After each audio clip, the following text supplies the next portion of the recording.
Thank you for joining me as always. I love that you're spending the next 10, 15, 20 minutes with me this week for me to talk about another in the series regarding masculinity versus femininity, the dichotomy between us and our male counterparts. But today's topic is going to be yet another controversial one. I'm not sure if I'm not being controversial. I'm not sure if I'm not being controversial, right? So this week's topic, I want to dive into, and I want to do a deep dive into the idea of cheating, but not just at the normal level. I want to look at it from the point of view, who does it better? Hmm. Hmm. Is it men or are we women better at cheating? No, I know my intention is not in any way to be that provocative that I'm glorifying cheating. Certainly not. This is not the space or the place where I glorify something like that. But of course, I think everyone thinks they know who does it more often, the frequency, and what gender is aligned with the frequency of cheating. I don't think that is lost on any of us. But I think for the first time, or maybe not, I may be a little bit too ambitious in saying for the first time, but certainly um, I do believe the conversations need to be had where we are now looking into who does it better. And I think one of the things that we want to understand when it comes to cheating and the idea of who does it better is to pretty much try to understand the why and the how, and potentially what is the aftermath. And I've been able to succinctly um, put these in different categories for ease of reference and also to keep me on track. And I'm always going to focus on my notes, guys. No matter how much of an attorney I am, it's part of my DNA to always have notes and always ensure that I'm coming from a place of um, competence when it comes to knowledge and transference of knowledge. I'm not going to pretend like I know it all because I don't. So I'll always go to the experts who give me the information. So splitting across those three avenues that I've just mentioned, the why, the how, and the aftermath, is putting them into a category where we're looking at the, I want to say, the reason, um, but more so looking at it from the point of view of what is the motive. Why is it being done? Why is it that even though women have been now earmarked in the surveys to be the ones that are better at it, and I'll tell you the survey that was done in 2025 and by who. It's, as a matter of fact, let me just get that out of the way. The survey was done by Plus One in 2025, and Plus One, the conclusion that came from that Plus One survey was that in general, men cheat more, but women does it better, right? And I think that was for me very profound because while it may have been something etched in the corner of my mind in terms of, yeah, I know me and I know if I was cheating.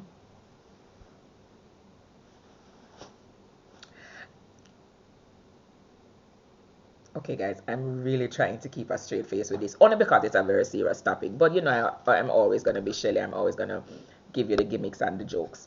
But the reality of it is that if I were cheating, um, for me, I would absolutely fall within the category of persons who are doing it with utmost discretion, utmost strategy.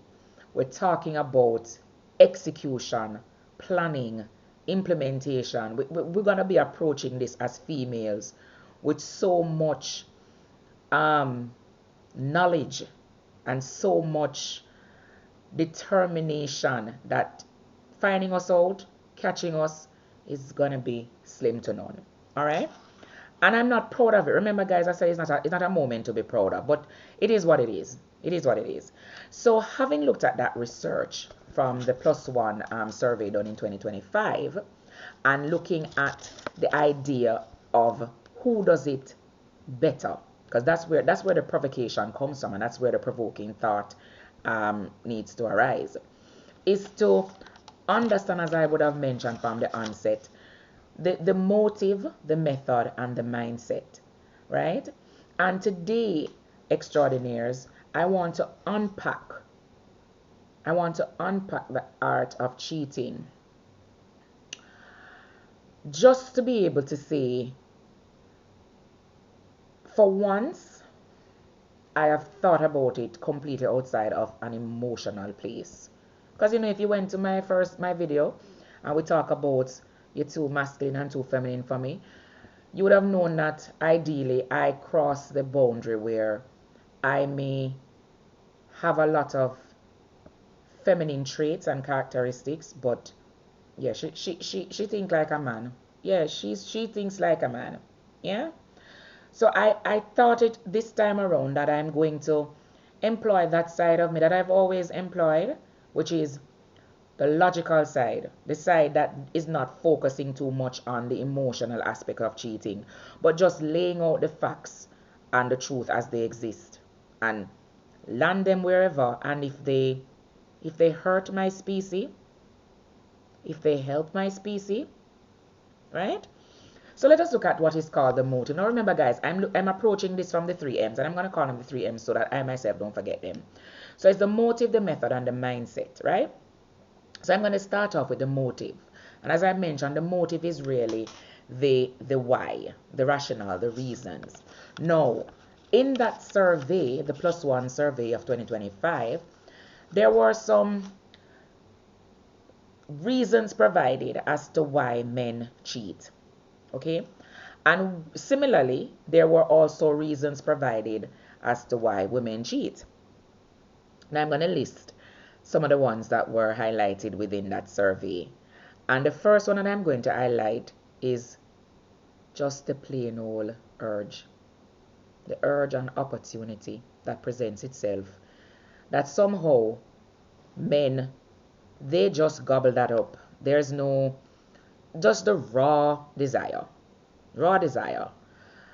You see somebody, the person may be a loose cannon. I'm going to say loose cannon because, of course, I'm on YouTube here. The person may be a loose cannon. There's not a lot of fight in it. There's really not a lot of effort that needs to go into the conquest. And that was another reason why men cheat. So the desire, the urge, and the ease at which opportunities present themselves allow men to, of course, be the ones that will do it more frequently. Yeah? And I will tell you, it is clear that men play checkers, but we play chess. Yeah? So the first that I would have identified outrightly off the bat through the gate is the urge and the just raw animalistic desire. They're done. Then, of course, there is the opportunity part of it, that opportunity presents itself more easily for men to cheat than it does for women. Because, of course, women are not wired to be flying by the seat of our pants. So, right there, even if an opportunity presents itself with the same amount of ease, we will somehow make it difficult for even our own selves. We may like the guy or girl, yeah, I have to keep it real. We may like the other person, the other party, and no matter how easy the opportunity is for us to engage with them and to partake into this act of infidelity, we will even sabotage ourselves in the process to say, hey, this look too easy, may I get catch. That is the brain and how women are wired. Versus our male species, who the opportunity presents itself. First of all, the desire is there. as I said, raw animalistic desire. The desire is there. The opportunity presents itself. They're not checking in to say, whoa, this needs some more thought. This needs some more planning. They're jumping at the first opportunity. Yeah? So we, of course, we have to calculate it out. Right? Then there is, I mentioned, opportunity and ease. I'll kind of bracket them into one because they kind of resemble the same kind of reasons or rationale. So ease and opportunity. It's easy to happen. The opportunity presents itself far very quicker and they lean into it more. Ego. No. There's nothing that men do that is divorced of their ego. Nothing. Because as far as men are concerned, they're driven by the ego. And we all know what the ego does to us, right? So that there is that. Then deriving from ego is the idea of conquest. I have to get this. This one me lock. This one me lock her down. This one me get this. That is usually how men approach cheating.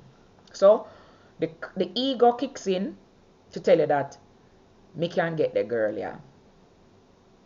Even though there's wife and kids at home. Remember now, this is cheating. This is not just about getting somebody to date. Just remember that. Just keep that in your coffers when I'm speaking. So you have the ego that is telling them, me a man for have enough gal in a bungle. Yeah, that's the general approach. So the ego is there riding on the shoulder saying, this is something that me fi do because me a man. And then with that ego comes the conquest, the need to feel like you have something to devour, something to capture, right? We spoke about the opportunity and the ease, and we spoke about the desire and the urge. But let us look at the last one, validation. Now, what I have found in my research is that a lot of men, though they will not admit it, they like to be validated. And it is not something that I have an issue with, you know.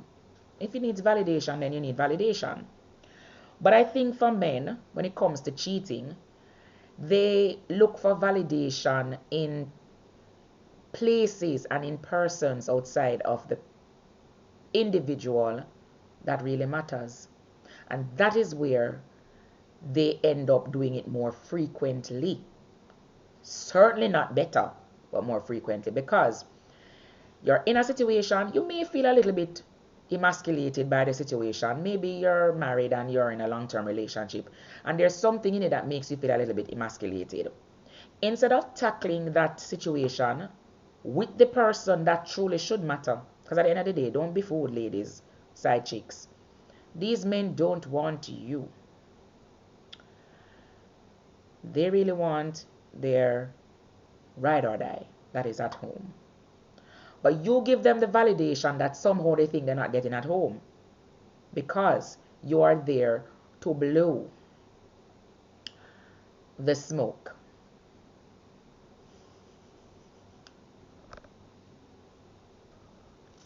I'll stop there, Shelly. The badness just keeps coming, but I'll stop there.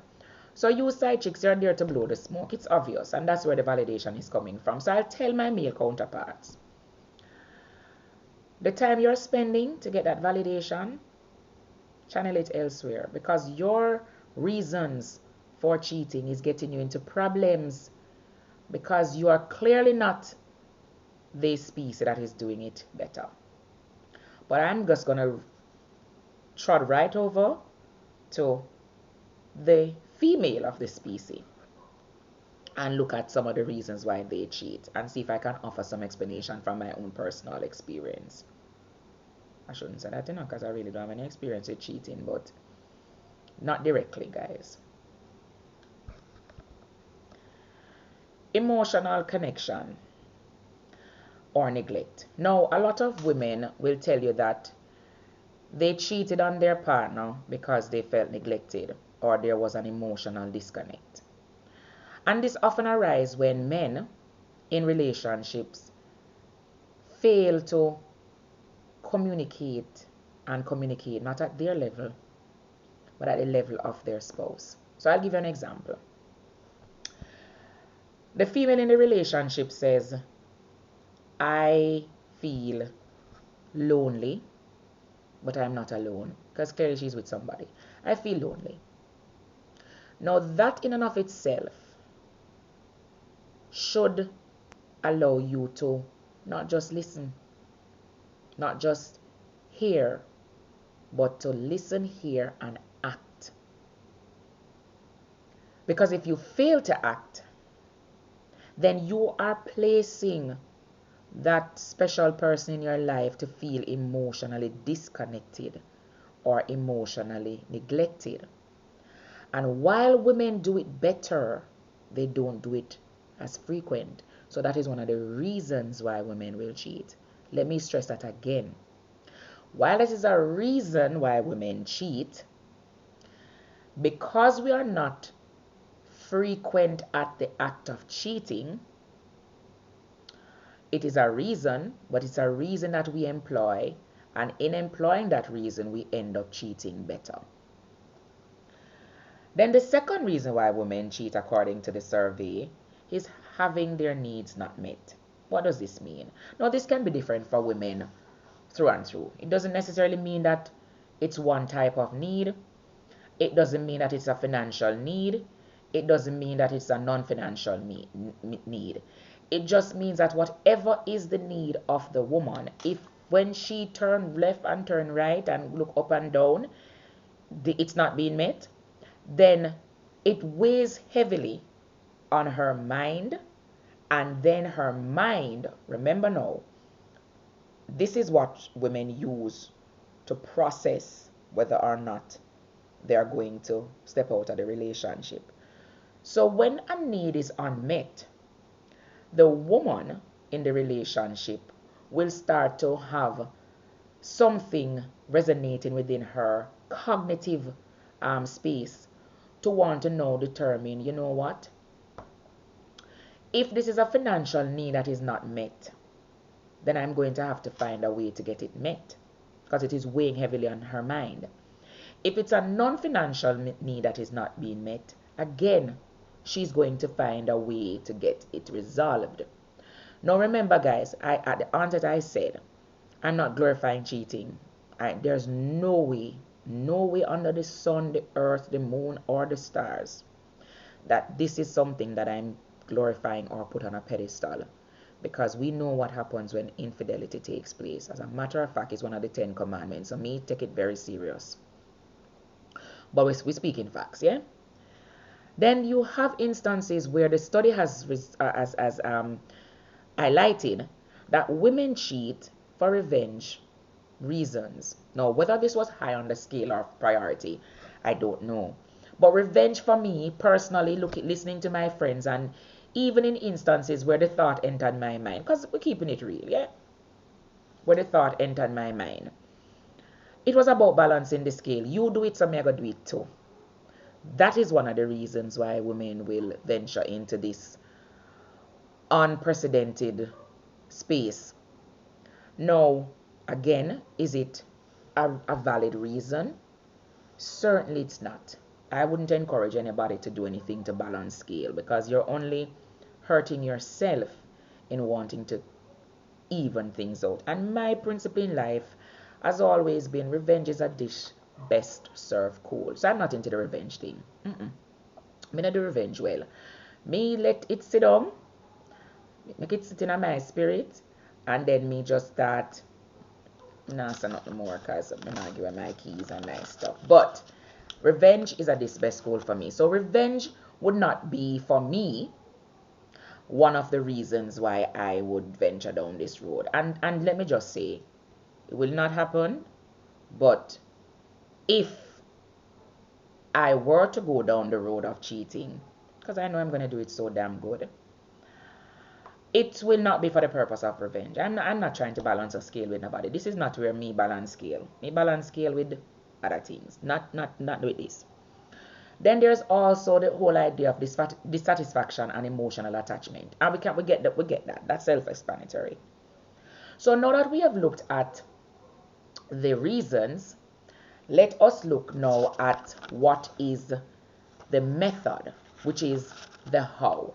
How are men approaching cheating versus women approaching cheating, and why it is that at the end of the day, they may do it more frequent, but we do it better.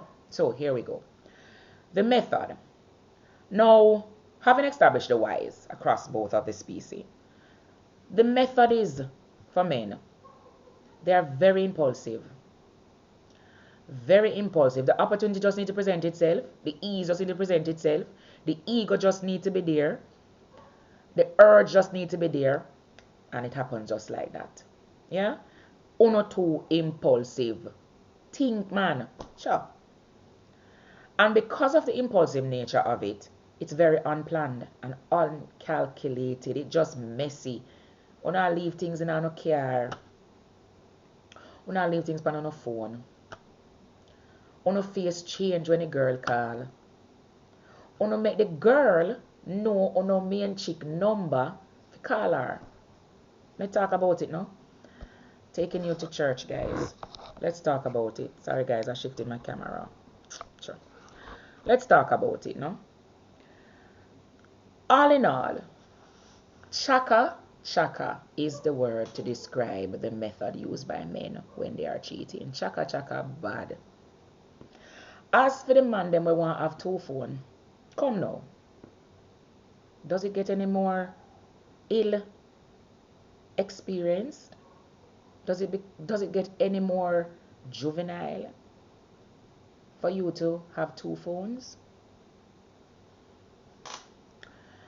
Another method or execution that men engage in that makes them, more frequent, but certainly not the best or certainly not better at it, is the fact that they are very spontaneous. And I think all of this somewhat ties in to mean one and the same. Chaka. Too spontaneous, man. It just need to present itself and on a gone. What?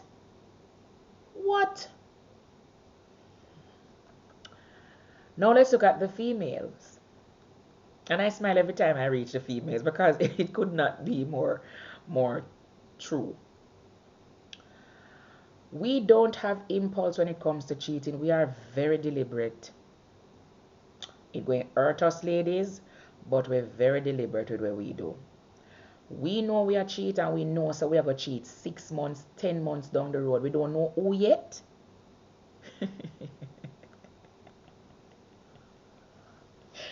Oh, mighty God of Daniel. We don't know who yet, but we know we are going to cheat because we have all the reasons why. And we know, say, this is not going to be a deliberate act. And because we know it's going to be deliberate, we execute impeccably. We plan to the last letter of the alphabet. We calculate the moves. We play it over in our head. I wonder if I give it too much of a secret. You know, ladies, talk to me about it later. But the reality is that they need to know. We calculate it to the very last drop. And might I tell you, there's nothing spontaneous when we do it. Nothing spontaneous. And it is certainly very strategic. Very strategic. We have the date, the time, the place. We scope the room. We do everything. So when it happens, it is flawless. I'm not proud of that, guys. I may seem like I, for those who are really doing a deep dive into, my shenanigans. But I'm really not glorifying it at all. Trust me. It's a very serious topic. Very serious topic. Now we are at the very last of the 3 prongs, 3 M's, right? And we're talking about the mindset. Now, the mindset is such that Having looked at the method, having looked at the motive, the method, we're now looking at the mindset. Now, the mindset, regardless of what it is clearly going to lead to a place of guilt. That's all infidelity does. It leads to a place of guilt. In some instance, depending on who you are at your absolute core, it will lead to some amount of remorse. But let us dissect where the guilt and the remorse comes in, if it ever comes in, because you're gonna have those persons who are just an anomaly. They don't fit in our squares, right? And they'll just have no feelings either way. We're not talking about those people, because as I said, they are an anomaly. But for those of us who have real blood running through the veins and can really be incensed by cheating, understanding the mindset and where it actually falls, where the guilt and the remorse comes in, is in men, it usually happens after the fact. They don't do it. They gone through it all. Maybe they get one or two girls, knocked up, pregnant, with child, whatever it is. But the guilt and the mindset that kicks in, or the mindset that kicks in that leads to the guilt and the remorse, happens after the fact. The difference with our females of the species is that the mindset and guilt actually happens during. And I don't know which of the two is better. And that is why right now I'm relying on the comments, guys, to help me to debunk where if at all any of this is based on timing a better outcome. So what I'll tell you is, for me, it really doesn't matter the timing of the mindset or the guilt or the remorse. For me personally, it doesn't matter if it's after or if it's during. What matters for me is the understanding that it's the same heartbreak, it's the same amount of pain. Sometimes it's even worse. And because it is the same amount of heartbreak and the same amount of pain, it's ultimately leading to the same end. And because it is leading to the same ending, it means that at the end of the day, no one wins. And I think that is where the real controversial discussion should happen. The fact that at the end of the day, regardless of who does it better, who does it more frequent, no one wins when cheating happens. So, my extraordinaires, I think I've left quite a lot on your plate to think about, to digest, to have the conversation around, again, the coolers, the dinner tables, the office spaces, the personal homes, the bedrooms, wherever you want to have this discussion, and to further take it and ventilate it. And I personally would want for us as a generation of persons who are now experiencing cheating at a whole new level, because now you have digital ways of cheating where somebody can like your video, send you a direct message, all kind of social media platforms that these things can take place, that you can do them under studio names and all kind of things.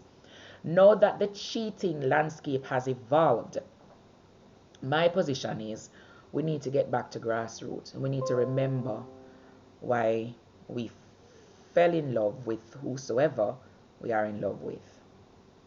And the best persons to have conversations with is not somebody outside. Never is. And not even conversation, because that's really where cheating starts on many of us. It's that little, hi, how are you? You're okay? Talk to me. That's usually where it starts. And the energy that you're going to put into those third party discussions and third party conversations, I will tell you, always have them with your partner, and you'll see the difference it makes. So, extraordinaires, if you like this week's episode in the series of Beyond Ordinary, I ask you, consider subscribing, certainly like and share. And as always, I tell you, do the right thing, and comment. Comment helps in getting,